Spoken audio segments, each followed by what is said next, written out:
बच्चों आज हमारा टॉपिक है electric field intensity equatorial position पे निकालनी है इलेक्ट्रिक डाइपोल के थ्रू।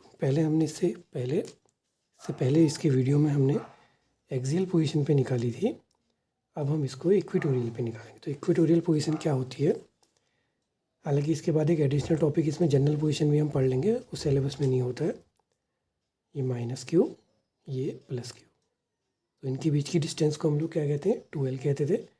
लेट ये इसका सेंटर हो गया L O, ये भी L हो गया, ये भी L, ये दोनों पॉइंट को A और B कह दिया। तो इक्वेटोरियल पोजीशन क्या है कि इस सेंटर से कोई परपेंडिकुलर एक डिस्टेंस R पर एक इस पॉइंट पर निकालना है, ये परपेंडिकुलर डिस्टेंस होगी। तो अब हम इसके माइनस के थ्रू अगर यहाँ पे इलेक्ट्रिक फील्ड की बात करेंगे तो माइनस के थ्रू इस पॉइंट P पर इलेक्ट्रिक फील्ड क्या होगा, टूवर्ड्स हो गया, और इस प्लस के थ्रू इसी पॉइंट पर इलेक्ट्रिक फील्ड क्या होगा, इस लाइन ज्वाइनिंग के अवे हो गया। तो ये E2 आ गया। अगर इसको हम माइनस यहाँ प्लस यहाँ माइनस कर देंगे तो सेम फिगर अपोजिट बन जाएगा। तो अब इस पॉइंट पर हमें रिजल्टेंट फील्ड निकालना है। इससे पहले तो क्या था, जब एक्सियल पोजीशन देखी थी तो उस पॉइंट पर अवे और टुवर्ड्स चल रहा था, लेकिन अब की बार डिफरेंट एंगल पर है। तो ये ज़रा सा सोचने वाला बनेगा कि कैसे करेंगे। तो सबसे पहला काम तो ये करते हैं कि हम यहाँ पर पहले E1 और E2 की वैल्यू निकालते हैं। तो ये E1 है, इसका मैग्नीट्यूड क्या होगा, 1/4 पाई एप्सिलॉन नॉट के Q अपॉन डिस्टेंस क्या होगी AP स्क्वायर। इसी तरह से E2 को निकालेंगे तो वो भी वही 1/4 पाई एप्सिलॉन नॉट के Q अपॉन BP स्क्वायर। अब ज़रा इस फिगर से देखें, ये R है, ये L है, ये 90 डिग्री, तो ये AP और BP क्या हो जाएंगे।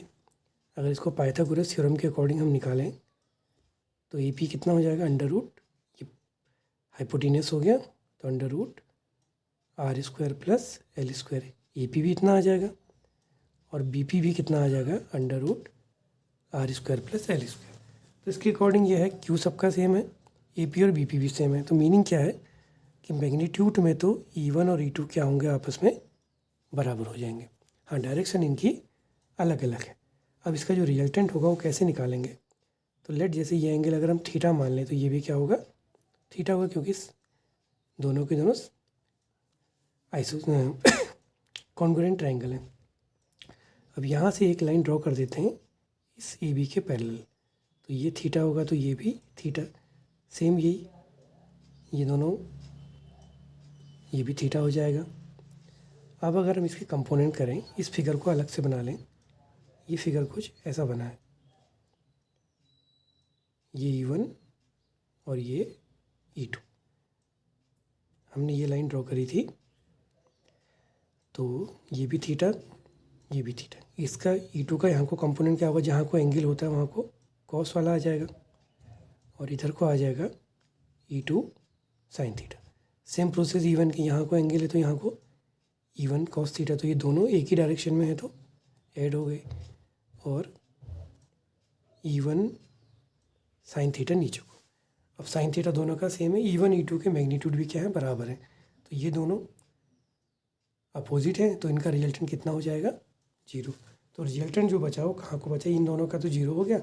फाइनल जो रिजल्ट आएगा वो कहाँ को आ जाएगा, इधर की ओर, वो हो गया E1 cos theta plus E2 cos theta, E1 plus E2 cos theta, यानी कि रिजल्टेंट हो गया E1 प्लस E2 और ब्रैकेट के बाहर कॉस थीटा, और वो ऐसे चले जाएगा।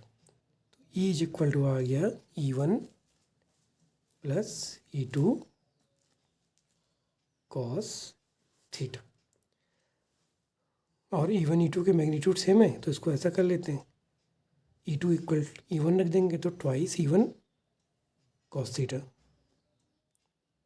और E1 की वैल्यू कितनी हो जाएगी, E1 E2 की वैल्यू सेम है, AP और BP भी सेम है, तो E1 की वैल्यू अगर हम रखें 1/4 पाई एप्सिलॉन नॉट के Q अपॉन AP या BP की जगह क्या आएगा, under root R square plus L square, और इसका फिर इसके बाद स्क्वायर कर देंगे cos theta base upon hypotenuse, तो ये हो जाएगा L अपॉन ये वाली लंबाई A P under root R square plus L square.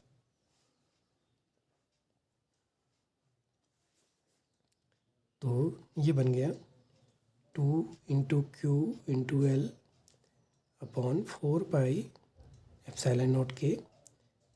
Square करने पे स्क्वायर रूट कैंसिल हो जाएगा तो R square plus L square, और इसकी पावर है 1/2 अंडर रूट का स्क्वायर हो गया।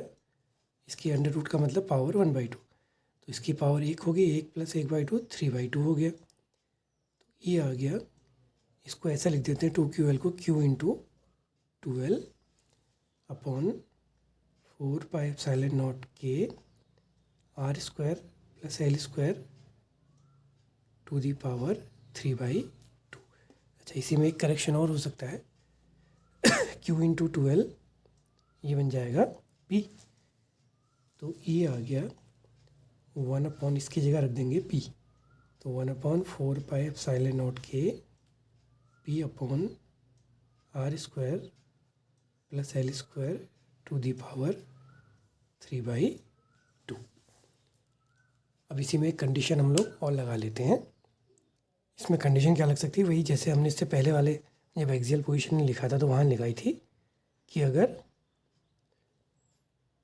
If R is greater than L, L क्योंकि बहुत छोटा होता है, अगर आर काफ़ी बड़ा हो इसकी तुलना में, तो R square plus L square को हम लोग क्या लिख सकते हैं, आर स्क्वायर लिख देंगे, ठीक है नहीं, ये नेगलेक्ट हो जाएगा एल स्क्वायर। तब इस फॉर्मूले में ये हो जाएगा 1/4 पाई एप्सिलॉन नॉट के P अपॉन आर स्क्वायर आ जाएगा इसकी जगह, और इसकी पावर 3/2, तो ये बाई 2 से बाई 2 कैंसिल, तो E इक्वल हो गया 1/4 पाई एप्सिलॉन नॉट के P अपॉन आर क्यूब। तो इसकी अगर हम कंपैरिजन करें, इससे पहले वाले टॉपिक जब एक्सियल पोजीशन निकाली थी तो वहाँ पर ये फार्मूला क्या आता था, 1/4 पाई एप्सिलॉन नॉट के, वहाँ 2P अपॉन आर क्यूब आता था, और यहाँ पर ये P upon R cube just उसका आधा आ रहा। तो बच्चों ये टॉपिक हमारा कंप्लीट हो गया। इसके बाद हम इन्हीं के पोटेंशियल निकालना सीखेंगे, तो पहले पोटेंशियल की कंसेप्ट को सीखेंगे।